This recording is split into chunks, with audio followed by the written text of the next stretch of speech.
సమృద్ధి వీక్షకులకి అందరికీ నమస్కారం. శని జయంతి సందర్భంగా శనిదేవుని అనుగ్రహం పొందేందుకు ఈ పవిత్ర పరిహారాన్ని భక్తితో ఆచరించండి. ఉదయాన్నే స్నానం ఆచరించి సమీప గుడికి వెళ్లి నవగ్రహాలకు ప్రదక్షిణలు చెయ్యండి.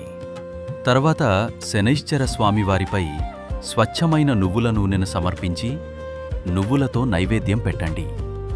ఒక నల్లని కాటన్ జాకెట్ పీస్ను స్వామివారికి కప్పి నువ్వుల నూనెతో దీపం వెలిగించండి. అనంతరం ఆంజనేయ స్వామిగాని పరమేశ్వరుడిని గాని దర్శించుకుని రావాలి. సాయంత్రం 5:30 నుండి 6:30 మధ్యలో రావి చెట్టు కింద నువ్వుల నూనెతో ఒక దీపం వెలిగించండి. ఒక బెల్లం ముక్కను నివేదించి చెట్టు చుట్టూ 9 ప్రదక్షిణలు చెయ్యండి.